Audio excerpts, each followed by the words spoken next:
জয় শিব শম্ভু। আমি স্বপ্না, আর আমি আজকে বৃহত্তর শিব মহাপুরাণের ষষ্ঠ অধ্যায়ের তারকোপাখ্যান পাঠ করতে চলেছি। তোমরা সকলে চলে এসো শিব পুরাণের মধুর বাণী শ্রবণ করতে।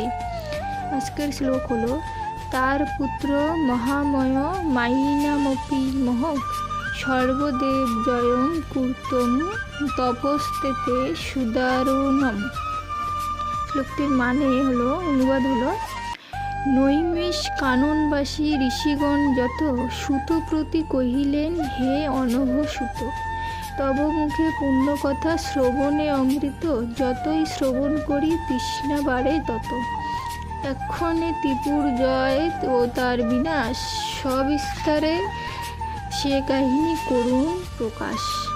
সুত কহিলেন, বিশ্ব বিমোহনকারী দুর্দর্শ তারকাসুর দেবতার ওরি, নিখিল দেবতাগণে বলে পরাজিতে, আর গুরু আজ্ঞা প্রতিপালন করিতে। মধুবন আশ্রয়েতে করে তপাচার, যাহার শ্রবণে সবে মানে চমৎকার। দীপ্ত সূর্যরশ্মি পড়ে করি দৃষ্টিপাত, এক পদে দাঁড়াইল ঊর্ধ্ব দিকে হাত। শুধুমাত্র এক পদাঙ্গুষ্ঠে করি ভর, করিল কঠোর তপ শতেক বৎসর। 100 বৎসর কেবল জল পানে, পুনরায় ততদিন শুধু বায়ু পানে। অতঃপর 100 বর্ষ জলে দাঁড়াইয়া, শতেক বৎসর যজ্ঞ বেদিতে বসিয়া। 100 বর্ষ অগ্নিমধ্য করি অবস্থান, অধমুখে 100 বর্ষ রহে বলিয়ান। হস্ততলে ভর করি মাটির উপর, সেই অসুর তপ করে শতেক বৎসর। অনন্তর 100 বর্ষ বৃক্ষডালে ঝুলি, করিল কঠোর তপ সেই মহাবলী। এরূপে কঠোর তপ করিতে করিতে, মহাতেজ বাহিরিল তার শির হইতে। সেই তেজে দুগ্ধপ্রায় হইল দেবগণ, অতি দুঃখে দুঃখী সবে হইল সেই ক্ষণ। বুঝিবা ইন্দ্রত্ব যায় এই আশঙ্কায়, দেবরাজ পুরন্দর উদ্বিগ্ন সদায়। এরূপ সংশয়যুক্ত হইয়া তখন, কোনো স্থির করিতে না পারে দেবগণ। ইতিমধ্যে দেবগণ হইল অবগত, অসুরের তপবলে হইল এই মতো। ব্রহ্মার উদ্দেশ্যে সেই করে তপাচার, অবিলম্বে বর দিতে উচিত তাহার। তাহা না হইলে তার তপস্যা প্রভাবে, অবিলম্বে সব লোক বিনষ্ট হইবে। এই রূপ চিন্তা করি যত দেবগণ, ব্রহ্মার নিকটে তরা করিল গমন। তারে নমস্কার করি সকল দেবতা, নিবেদন করিলেন দুঃখের বার্তা। তবে ব্রহ্মা সব কিছু হয়ে অবগত, অসুরকে বর দিতে চাইলেন দ্রুত।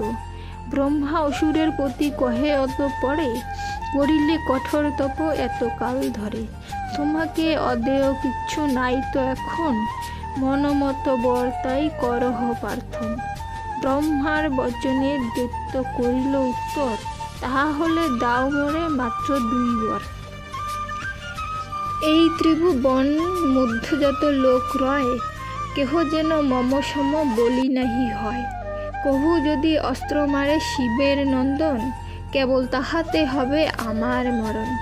তবে ব্রহ্মা তারকাসুরকে বর দিয়া, নিজ বাসে ফিরিলেন হংসেতে চড়িয়া। পাইয়া এমন বর তারকা তখন, আপন শোণিতপুরে করিল গমন। তখন সকল দৈত্য মিলিয়া সত্তরে, তারকের দৈত্যস্বর কহিল সাদরে। দৈত্য অধিপতি হইয়া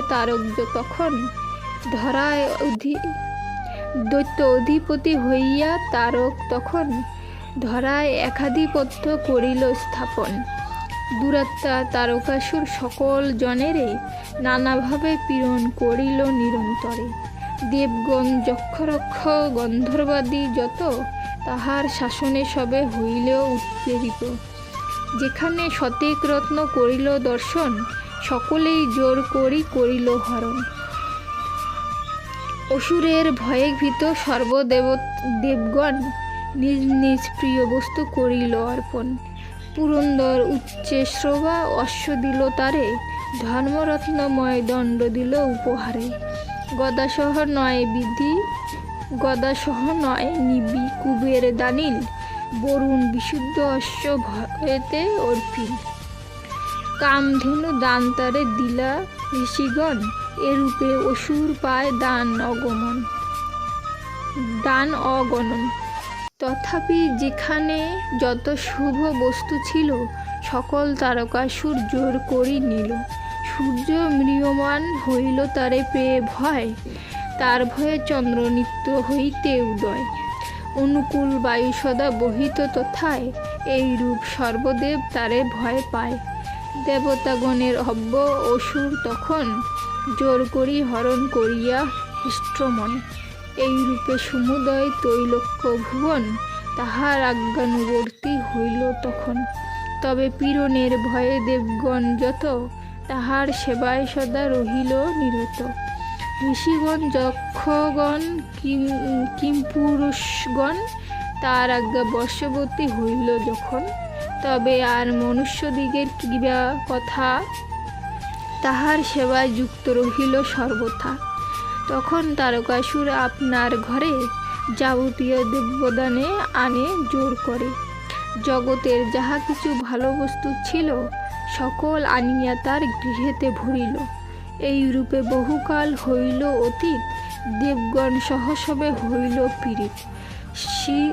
শ্রী শিব পুরাণে এই তারকোপাখ্যান ব্যাসদেব বিরচিত শুনে পুণ্যবান, কবিতা আকারে তাহা গায় ভক্তদাস। শ্রবণে পুণ্যর বৃদ্ধি, অধর্মের নাশ। জ্ঞান সংহিতা ৬ষ্ঠ অধ্যায়ের তারকোপাখ্যান কথন সমাপ্ত হলো এখানে। আর আজকে আমি এখানেই সমাপ্ত করছি। সকলে ভালো থাকবেন। ধন্যবাদ।